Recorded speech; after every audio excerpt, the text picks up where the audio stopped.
Abril dejó de tener trabajo como empleada de limpieza. Su pareja, que ya era agresivo y posesivo con ella, le dijo que qué bueno, porque así se iba a quedar en la casa en lugar de andar de loca.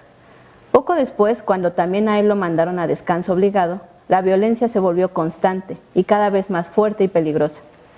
Llegó el momento en que todo le molestaba, gritos, insultos, delante de mi hijo, no le importaba. Y bueno, incrementó la violencia sexual. Ahora sé que se llama sexual. Me insultaba, no me dejaba hablar con mis amigas, me revisaba el celular. Y así hasta que un día en la noche se enojó porque el niño empezó a tener temperatura. Yo me preocupé, le dije que a lo mejor era coronavirus. Se empezó a reír y me dijo que era una ignorante, que cómo creía eso. Me puse a llorar, le dije que me dejara salir para llevarlo al hospital. Me dijo que no. Sí me enojé y agarré a mi hijo. Lo hice a un lado y cuando menos sentí, ya estaba tirada. Sentía mojada mi cara y cuando me toqué, pues estaba sangrando. Hola, ¿qué tal? Soy la licenciada Blanca González. Tengo una maestría en Derecho Penal y una especialidad en Derecho Familiar. El día de hoy les voy a hablar de la violencia familiar. Situaciones como la de Abril se repitieron en miles de hogares mexicanos durante el 2020, que cerró con el mayor número de denuncias por violencia familiar desde que se tiene registro. Recordemos que la persona que genera violencia en los hogares no solamente son hombres, ya que también pueden ser mujeres, pueden ser padres, madres, hijos, tíos, abuelos. No es una característica exclusiva de algún género en especial. En la legislación mexicana está contemplado el delito de violencia familiar, tanto en el Código Penal de la Ciudad de México como en el Código Penal Federal.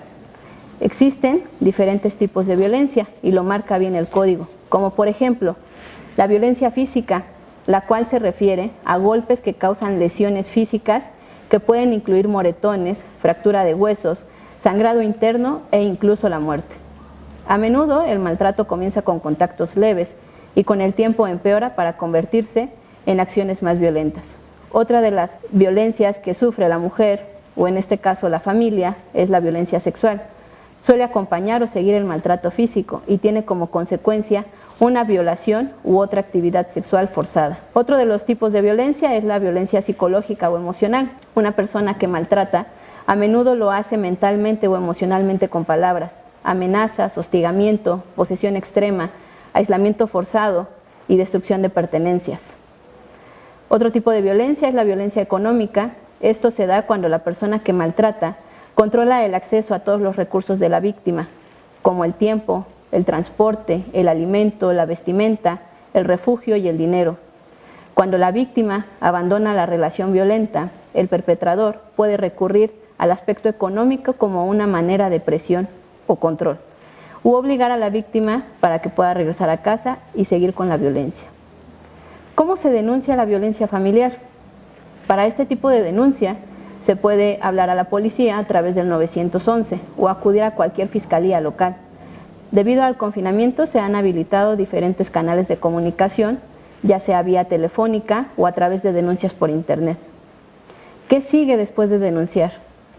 Luego de hacer la denuncia, comienza formalmente una investigación en contra del agresor por parte de la fiscalía que denunció el acoso.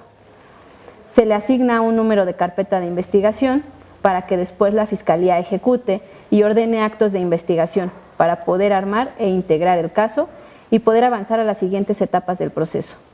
Cuando ya se integra la carpeta de investigación y se logra avanzar a las siguientes etapas, finalmente se puede vincular a proceso al agresor y luego para ir a juicio y llegar a una sentencia que sea favorable para la víctima y que le garantice la reparación del daño. ¿Cuál es la pena máxima para este delito? La pena máxima por violencia familiar dependerá de la entidad en la que se encuentre la víctima, ya que las leyes son diferentes para cada estado.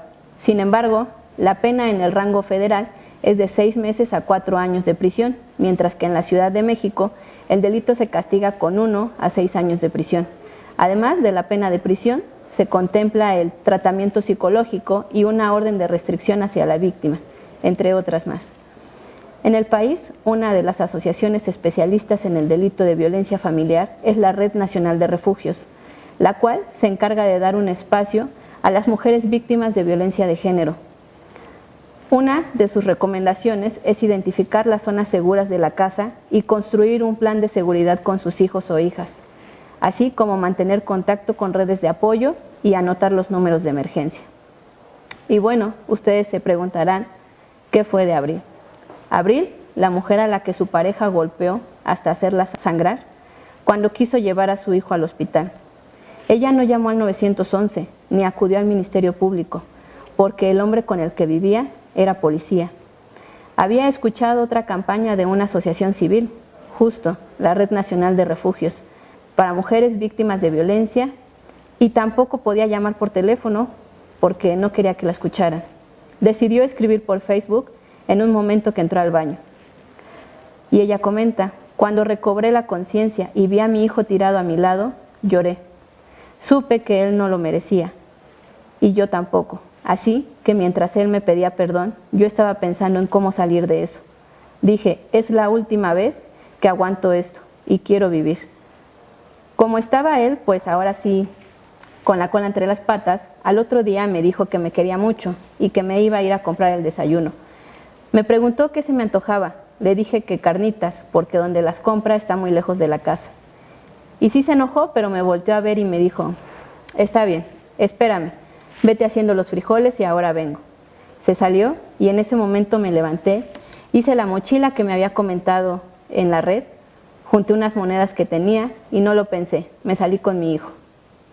Si ustedes conocen a alguien que esté en una situación similar, se pueden acercar con las autoridades correspondientes o en su caso con las asociaciones especialistas, como por ejemplo la Red Nacional de Refugios para Mujeres Víctimas de Violencia. Muchas gracias.